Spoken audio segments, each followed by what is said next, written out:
अगर कोई गलती हो जाए, कभी जीवन में गलतियां हो जाती हैं, आपने सुना होगा आदमी गलतियों का पुतला होता है।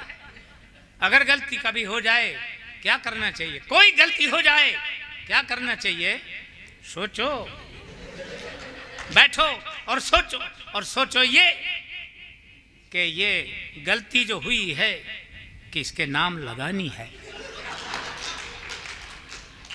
बस ये सोचो, फालतू नहीं सोचना है।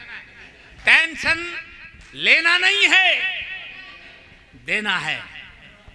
टेंशन देने के 1108 नुस्खे मेरे पास हैं। आज मैं थोड़े से बताऊंगा और आप टेंशन दीजिए और मजा लीजिए। टेंशन कोई दे भी जाए तो सावधानी बरतिए। मेरे पड़ोसन थोड़ी हैवी वेट थी और उसको कोई टेंशन दे गई। उसने क्या किया? पंखे में साड़ी लपेटी, स्टूल पे खड़ी हो गई, गले में फंदा लगाया, एक पैर से स्टूल को ठेल दिया और लटक गई। देखो क्या हुआ कि पंखड़ियां यूं थी यूं हो गई, साड़ी फिसल गई, स्लिप कर गई, काम नहीं बना। इसलिए सावधानी ये बरतनी है कि कभी भी टेंशन हो जाए तो पंखे वाले हुक में कभी नहीं साड़ी लगाना है, खाली हुक देखना है। नहीं सर, इसमें करेक्शन करना पड़ेगा, जो आप सोच रहे हो वो नहीं करना है। खाली हुक, उसमें साड़ी नहीं लपेटना है, रस्सी लपेट, रस्सी लगाओ, दोनों तरफ फंदे बनाओ, एक साथ जोड़ो, उसके ऊपर बैठो और ये महामंत्र, खिचड़ी महामंत्र 108 दफा जाप करो, टेंशन दूर। मंत्र मैं बताता हूं, आपको बहुत सहज याद हो जाएगा। झूला झूलो और झूला झूलते हुए ये महामंत्र 108 दफा मन मन में बोलो। आग लगे सारी दुनिया को या बह जाए बाढ़ में, किसी तरह भी हम बच जाएं, दुनिया जाए। यस,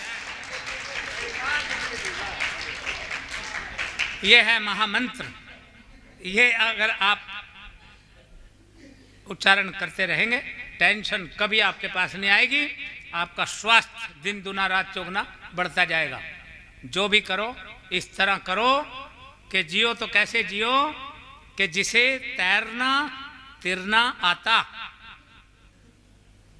लगाओ दिमाग, ये है कविता। दो बात है, तैरना और तिरना।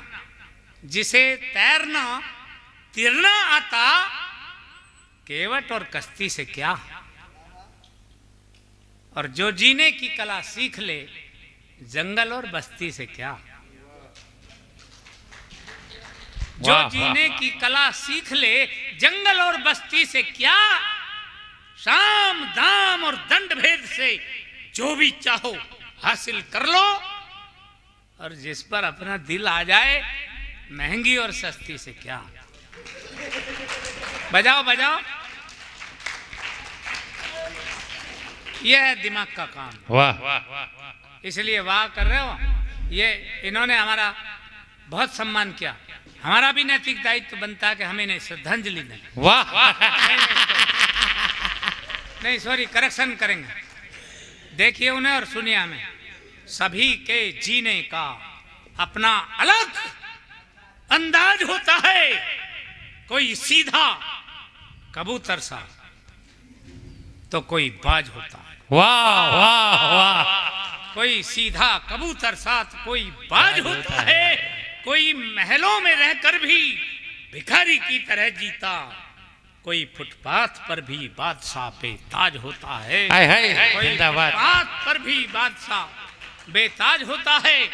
फिर 4 लाइन कहना पड़ रहा है कि कहता हूं मफतलाल जी के सम्मान में कि सत्य की झूठ से जंग जारी रहेगी और मोहब्बत ही नफरत पे भारी रहेगी।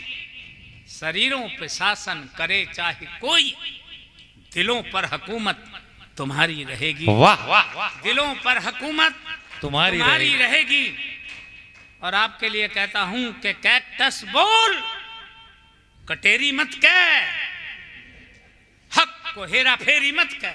हाय हाय दोनों का कल्याण हो खिचड़ी, मैं तेरी तू मेरी मत कह। वाह वाह वाह वाह, जिंदाबाद खिचड़ी सर। यह है दिमाग का काम। इसलिए हमारी कविताएं सुनकर लोग जानना चाहते हैं खिचड़ी आप कितने पढ़े लिखे हैं, तो बताना पड़ता है कि हम 10वीं क्लास में 3 बार नहीं फेल नहीं हुए थे। करेक्शन। नहीं, फेल होना एक सामान्य घटना है, फेल तो कोई भी हो जाए। हम 3 बार बड़े अच्छे नंबरों से फेल हुए। वाह वाह वाह। उसके बावजूद हमारे प्रिंसिपल सर ने हमारे सम्मुख बड़े आदर और सम्मान के साथ दोनों हाथ जोड़े थे। देखो हाथ भी 2-3 तरह से जोड़े जाते हैं। एक तो यूं जोड़े जाते हैं, जैन धर्म में यूं जोड़े जाते हैं। नहीं, उन्होंने यूं नहीं जोड़े थे। हमारे प्रिंसिपल सर ने हमारे सम्मुख बड़े आदर और सम्मान के साथ दोनों हाथ ऐसे जोड़े और ऐसे निवेदन किया, हे महाप्रभु अब हम पर दया करो। तो बोलो हम क्या करते? उन पर दया करके ससम्मान अपने घर वापस आए थे। फिर भी लोग जानना चाहते आखिर नंबर कितने आते थे, तो बताना पड़ता है कि हमारा मामला हमेशा बराबरी पर छूटता था। कई लोग जानना चाहेंगे ये बराबरी वाला रिजल्ट कौन सा होता, तो बताना पड़ता है कि जो प्रश्न परीक्षाओं में पूछे जाते थे वो हमारी समझ के पार होते थे और जो उत्तर हम दिया करते थे वो उनकी। वाह जिंदाबाद।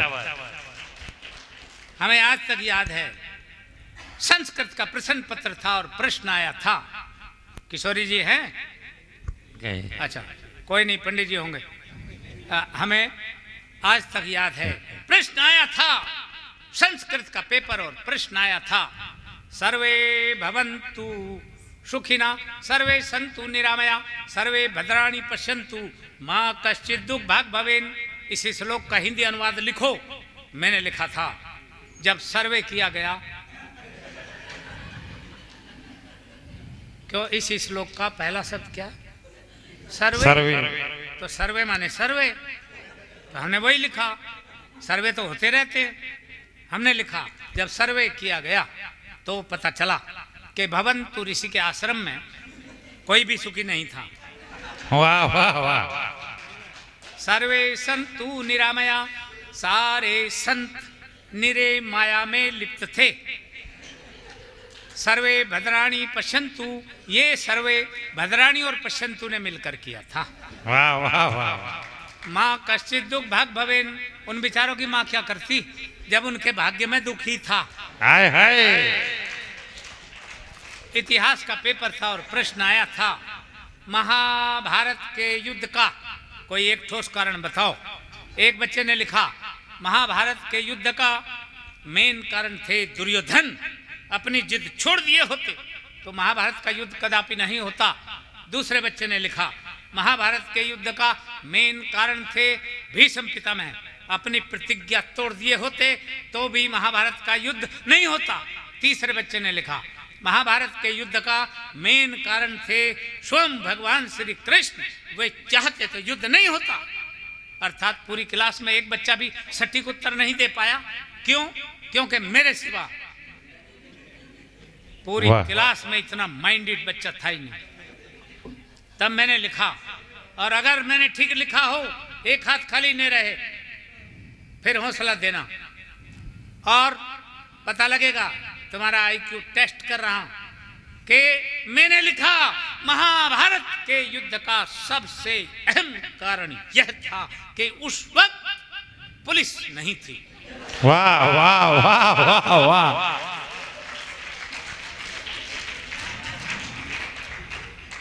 और हमने कारण भी लिखा। अब बताओ मैंने ठीक लिखा सर? बिल्कुल ठीक लिखा सर। आपका नाम? सर खड़े हो एक बार। मिलोड मधुकर जी। ये मधु कर मधुकर्ण मधुकर मधुकरण। मधुकरण जी कह रहे हैं मिलोड, ये पॉइंट नोट किया जाए। मधुकरण जी कह रहे हैं मैंने बिल्कुल ठीक लिखा। इससे सिद्ध होता है कि ये भी मेरी तरह इतिहास पढ़े। वाह वाह वाह वाह वाह। फिर कहता हूं अगर तुमने कहा ठीक लिखा तो बताओ तुम्हें कैसे पता? देखो सर, ये दिमाग का काम। मैंने कारण भी लिखा है, और कारण ये कि अगर पुलिस होती तो पढ़ो गीता, पढ़ो महाभारत, कहीं जिक्र नहीं है पुलिस का। अगर पुलिस होती तो दोनों फरीकान के अर्थात कौरव और पांडवों के 5-5 लोगों को पकड़ के थाने में बिठाती और ले दे के वाह वाह वाह वाह। थाने में ही फैसला कर दिए होते, महाभारत का युद्ध कदापि नहीं होता। प्रश्न पूछा गया था अस्पताल किसे कहते हैं? मैंने ठीक लिखा हो फिर बताना। मैंने कहा था धरती से स्वर्ग जाते हुए जो बीच में टोल नाका पड़ता है उसे हम अस्पताल वाह कहते हैं। फिर पूछा था स्कूल किसे कहते हैं? मैंने बताया था जहां हमें कूटा जाता है और हमारे बाप को लूटा जाता है उसे हम स्कूल कहते हैं। वाह। फिर पूछा गया था प्रदूषण किसे कहते हैं? मैंने बताया था प्रदूषण खरदूषण का बड़ा भाई था। खरदूषण तो भगवान श्री राम के हाथों मारा गया था, ये प्रदूषण भाग निकला था।